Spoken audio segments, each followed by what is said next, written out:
हम सुनते तो बहुत हैं, अगर सुनने वाली वस्तु पर हम 10% अमल कर लें तो जिंदगी कुछ और हो जाए। लेकिन सच यही है कि केवल हम सुने जा रहे हैं, सुने जा रहे हैं, कर कुछ भी नहीं रहे हैं। अरे कुछ नहीं कर सकते तो हनुमान चालीसा ही पढ़ लिया करो। हमारे देश की तो परंपरा ऐसी हो गई है कि नए नए युवान बच्चा मंदिर ही नहीं जाते हैं, 6-6 महीने बीत जाते हैं। क्यों? सही कह रहे हैं भैया, हम अपने को भी ले रहे हैं, आप ये ना सोचें कि हम सही कह रहे हैं। हाँ, अब मैं नहीं पूछ रहा किसी को भी हनुमान चालीसा किसको याद है, ठीक है जिसको भी याद होगी।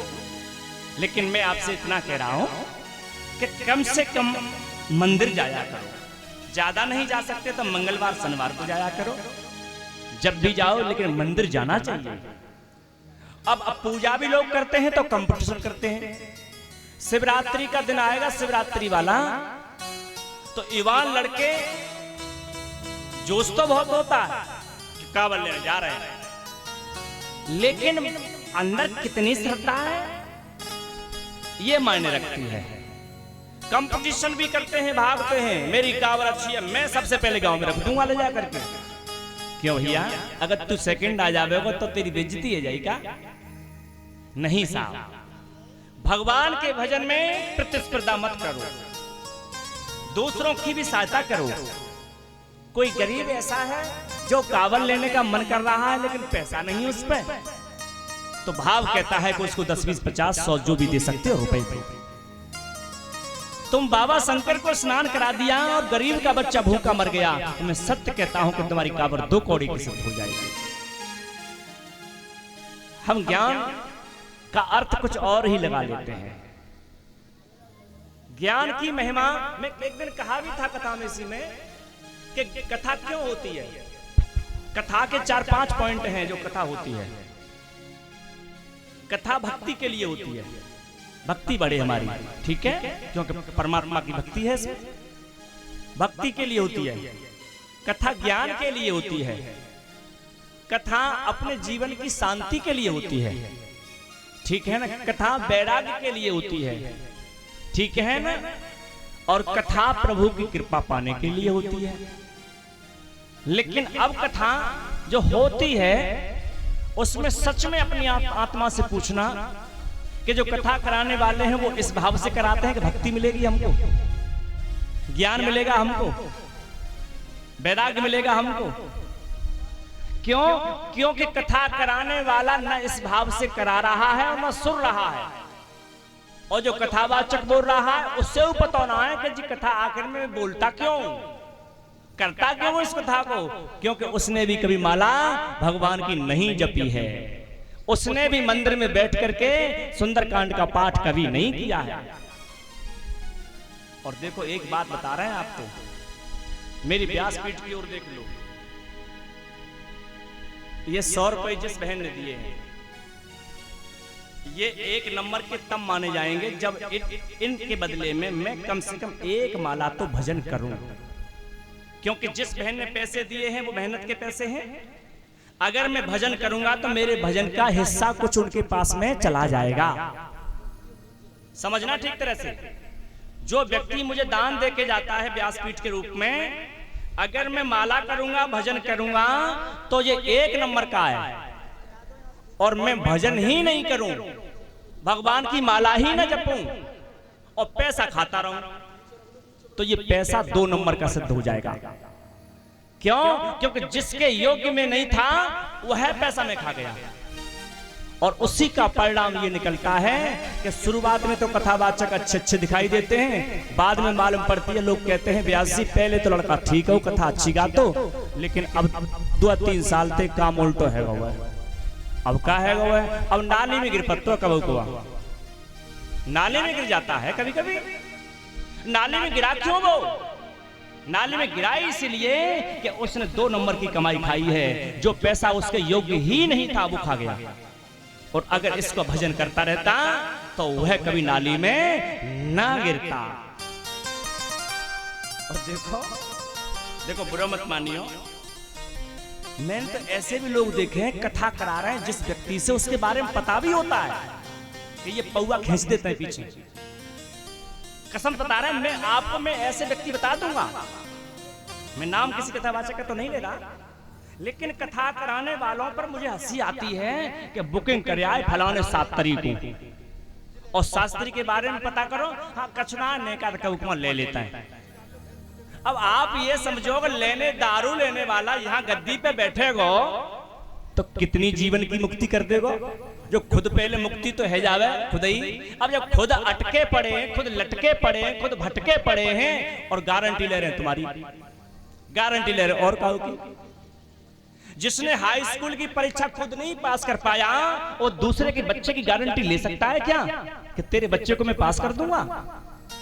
लेकिन बारे जमाने, वाह प्रभु तेरी लीला अनंत है कि बस फूटी आंख विवेक की, लखे न संत असंत, जाके संग 10-20 जन, सो सबसे बड़ो महंत।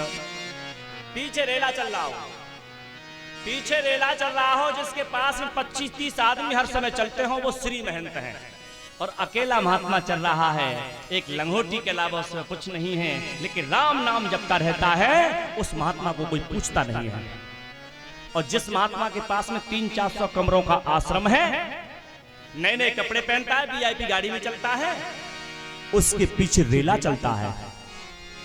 ऐसा जमाना देखा है। बाबा तुलसी का दोहा है, मेरी तरफ से नहीं है, बाबा तुलसी ने भविष्य लिख दिया है कि कलयुग में ऐसा आएगा कि जहां ज्ञानी मान हो जाएंगे और 2 नंबर के व्यक्ति विद्वान माने जाएंगे।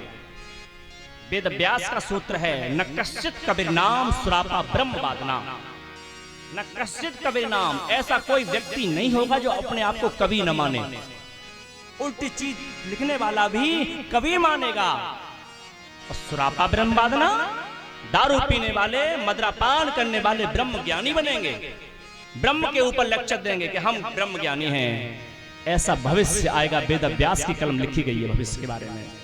पर मैंने ये नहीं सोचा था कि वेद व्यास की कलम के 5,500 साल बाद ही आ जाएगा।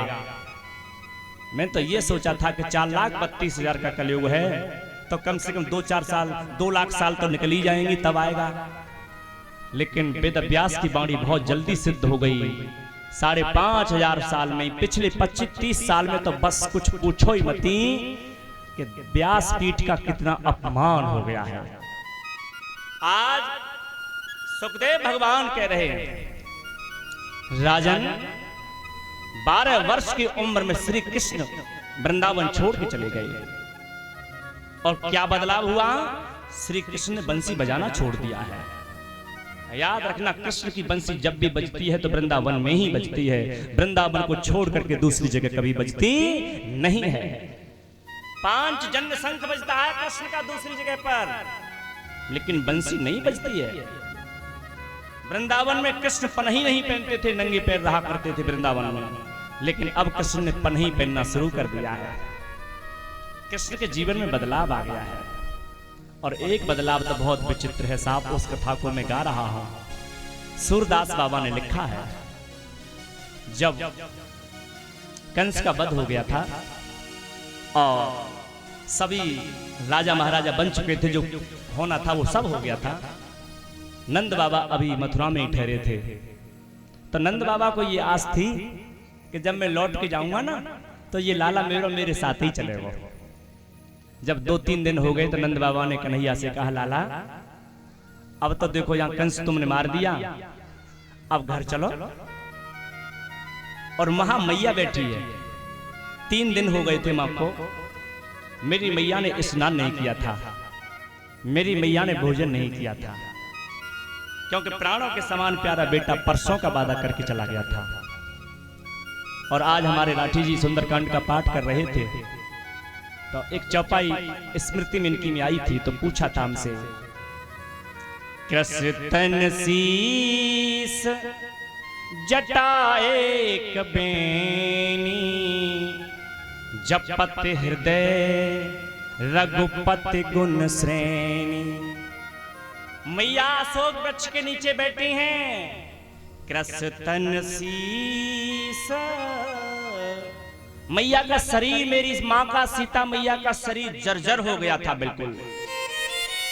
और तुलसीदास बाबा ने बड़ी गंभीरता के साथ लिखा, मेरी माताएं जब चोटी करती हैं तो चोटी 3 लड़ी में निकलती है, 3 लड़ी, लेकिन लड़ी एक के ऊपर एक चढ़ती जाती है, एक लड़ी दिखाई नहीं देगी, 2 दिखाई देती हैं। इस पे कभी मैं बोला हूं और फिर बोलूंगा आगे, लेकिन आप कथा को ध्यान रखिएगा। कृष्ण शीस जटा एक बेनी, जो 3 लड़ी की चोटी थी ना, जब मैया को ज्यादा दिन हो गए, महीने 2 महीने हो गए, 3 महीने हो गए, और ये चौपाई जब लिखी गई थी तब तो मैया को 13 महीने हो चुके थे। 13 महीने से मैया ने सिर नहीं धोया था, 13 महीने से मैया ने कंघा नहीं किया था बालों में। तो जो चोटी थी 3 लड़ी वाली, वो बिल्कुल एक हो गई थी मिलकर के, बिल्कुल एक। बजरंगबली ने वह चोटी देख ली थी। कृष्ण शीस जटा एक बेनी, जपत हृदय रघुपति गुण श्रेणी। लेकिन बालों का ध्यान भी तो नहीं मैया को, कोई श्रृंगार मेरी मां ने नहीं किया, बस पैरों की ओर देखती रहती हैं बैठी बैठी, और जपती क्या है, प्रभु के नाम को जपती रहती हैं। यही मैया का सहारा बन गया। और ऐसे यशोदा मैया हैं, 3 दिन हो गए थे मैया ने स्नान नहीं किया, 3 दिन हो गए थे मैया ने भोजन नहीं किया। ब्रजांगनाएं, ब्रज की गोपियां आस पड़ोस की आती हैं और कहती हैं, यशोदा स्नान कर लो, भोजन कर लो। यशोदा कहती कर लूंगी, मेरो लाला परसों की कह के गया है, आज तो मुझे लगता है कि मेरो लाला आ जाएगा। लेकिन तीसरा दिन भी गुजर गया, लाला नहीं आया। तो ब्रज गोपियों ने कहा, यशोदा तुम जिद करके बैठ गई हो, तुम्हारा लाला आ जाएगा, स्नान कर लो, भोजन कर लो। यशोदा कहती है, काम लग गया होगा उसको कोई, और अभी बाबा भी तो नहीं आए अभी, और बाबा उसको लेके ही आएंगे, मैं जानती हूँ बाबा को, बाबा खाली नहीं आएंगे। 4-5 दिन हो गए हैं बाबा को। एक दिन बाबा ने कह दिया, लाला कन्हैया चलो घर चलो, तेरी मैया याद करती होगी, चलो बहुत दिन हो गए। बाबा को ये उम्मीद नहीं थी कि कृष्ण क्या उत्तर देगा। कृष्ण ने कहा, बाबा अब तुम जाओ, मैं कुछ और कार्य करूंगा, मेरे जीवन में कुछ कार्य अभी शेष रह गए, उनको करूंगा। बाबा तुम जाओ। बाप घबरा गया है। नंद बाबा कहते हैं, लाला देख तू मजाक करने की आदत छोड़ दे मुझसे, मैं बूढ़ा हो गया हूं, मेरा सभी ब्रजवासी सम्मान करते हैं, जब देखो तब मजाक करता है मुझसे तू। चल जल्दी जल्दी चल, तैयार होकर के, छकड़ा खड़ा हुआ है बाहर। कन्हैया कहते हैं, बाबा तुम जाओ, और बाबा मेरी मैया से एक बात कह देना, मेरी मैया से कह देना कि तेरा लाला लौट के आएगा, और चिंता ना करे, मेरी याद में रोए ना, मैं आऊंगा जरूर बाबा, बस आप जाओ इस समय। बाबा को झूठा वादा करके भेज दिया। बाबा कहते हैं, ठीक है लाला, कितने देर में आ जाएगा? आ जाऊंगा, जल्दी आ जाऊंगा। कोई टाइम नहीं दिया बाबा को। नंद बाबा छकड़ा जोड़ करके चले हैं मथुरा से। वेद व्यास भगवान कहते हैं, जिस तरह से धनवान व्यक्ति अपने धन को हार करके जा रहा हो, नंद बाबा की गाड़ी खाली आ रही है उधर से। मैया दरवाजे पर बैठी थी, आंखें उसी मार्ग में लगी रहती थी, लाला आएगा, लाला आएगा, लाला आएगा। एक दिन गाड़ी को आते हुए देख लिया। सभी गोपियां कहती हैं, अरे यशोदा रानी देखो देखो, बाबा की गाड़ी आ रही है, लाला जरूर आया होगा इसमें। बूढ़ी मैया भागी है, गाड़ी के पास पहुंची, बाबा से पूछा, बाबा, क्योंकि यशोदा भी बाबा कहती थी, वो जग के बाबा थे, बाबा लाला नहीं आया? बाबा मौन हो गए। बाबा ने कहा, यशोदा लाला नहीं आया है। क्यों? वो तो मुझसे परसों की कह के गया था, आज तो कई दिन हो गए और तुम भी खाली चले आए बाबा। तुम क्या सोच के आए थे कि ब्रज में हम उसके बिना रह लेंगे? यशोदा बोलती जा रही है, बाबा मौन है, आंखों से आंसू बाबा के निकल पड़े। यशोदा अब हमें ये लगता है कि अब हमें श्री कृष्ण के बिना रहना पड़ेगा। अब हमें लगता है कि अब तो हम उसकी याद में ही जिएंगे। बाबा छकड़ा लेके चले गए। 8 दिन हो गए मैया को, मैया ने भोजन नहीं किया। माँ भी जिद्दी थी, क्यों ना जिद्दी हो, ब्रह्म की माँ है, एरा गेरा बेटा भी तो नहीं था उसका। 8 दिन बाद सूरदास बाबा से नहीं रह गया तो लिख दिया। मैया रास्ते में बैठी थी मथुरा की ओर जाने वाले से, तो एक व्यक्ति मथुरा की ओर जा रहा था, तो मैया ने आवाज लगाई, अरे पथिक भैया, पथिक इधर आ, इधर आ, राहगीर इधर आ। वह राहगीर माता के पास गया, कहा माँ बताओ क्या कहना चाहती हो? यशोदा कहती है तू मथुरा जा रहा है? हाँ। तो मेरे लाला को एक चिट्ठी दे देगा मेरी? हाँ दे दूंगा, चिट्ठी लिखो। यशोदा चिट्ठी लिखना प्रारंभ करती हैं। तो लाला को फिर चिट्ठी नहीं लिखी है। लाला को क्यों लिखूं? लाला को जिसने बस में कर रखा है उसको चिट्ठी लिखूं? वो कौन है? देवकी है।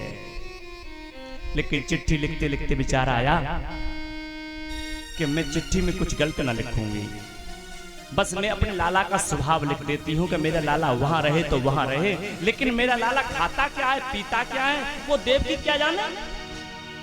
बचपन से पाला तो मैंने है उसको,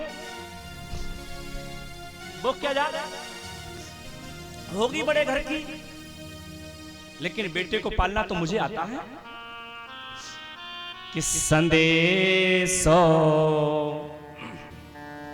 देवकी सो कहियो, संदेश मेरा देवकी से जाके कहना पथिक।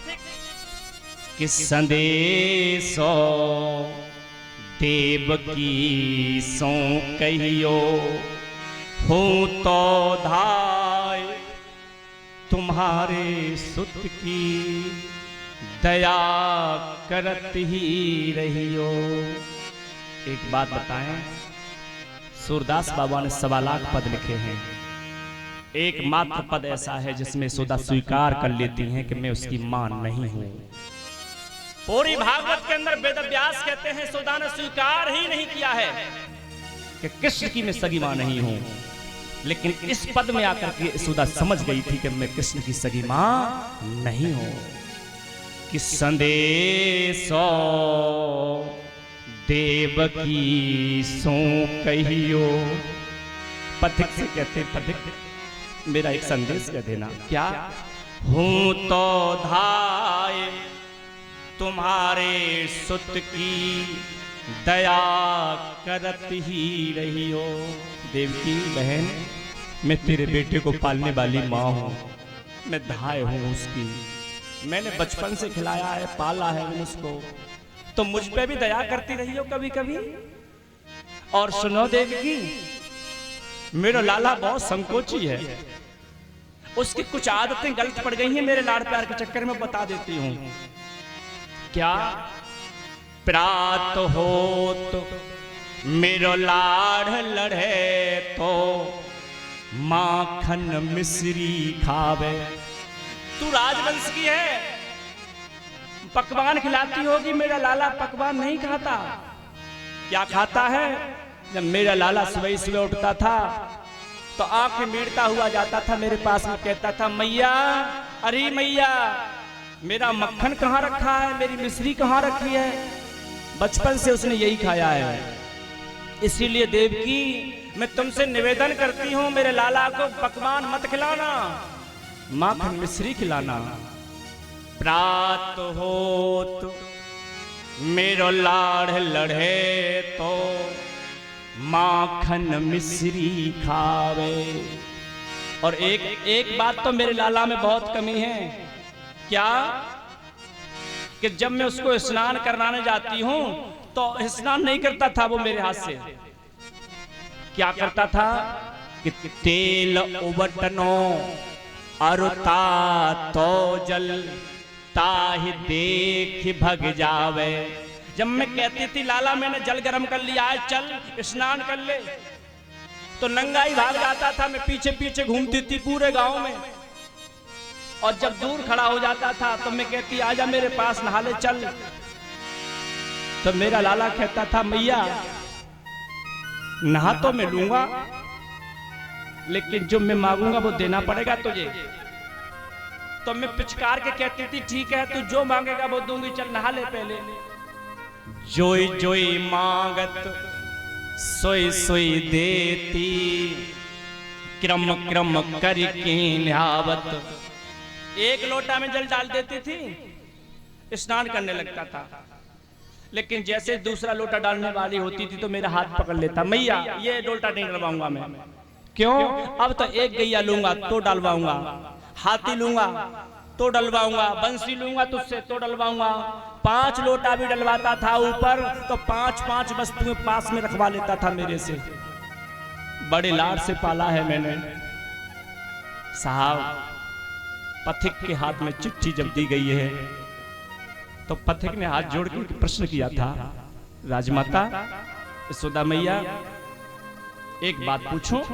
हाँ।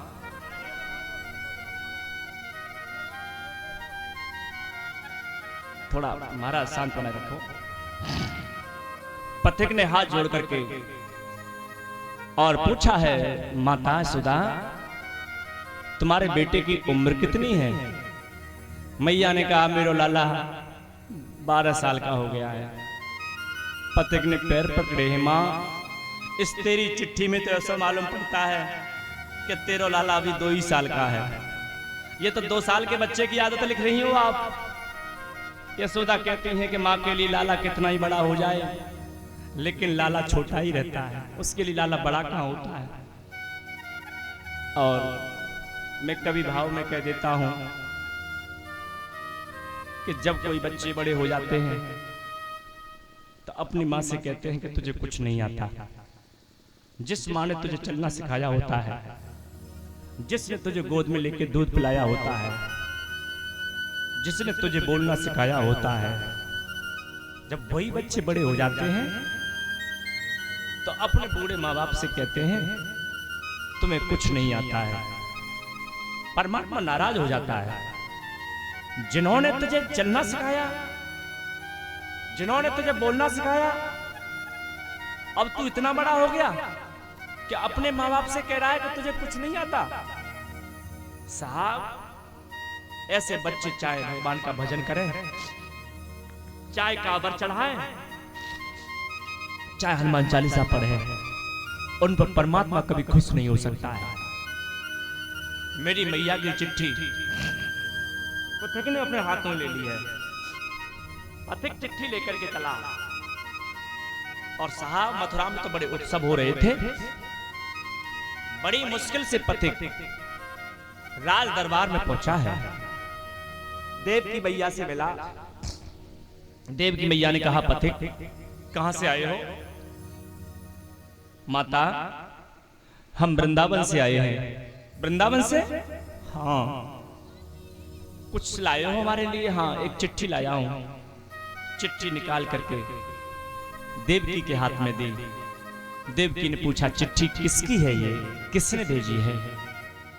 तो पथिक ने कहा ये नंद रानी यशोदा ने भेजी है, आपके लिए है, चिट्ठी पढ़ लो आप। पथिक तो चिट्ठी देके चला गया। देव की मैया ने चिट्ठी पढ़ना प्रारंभ किया है।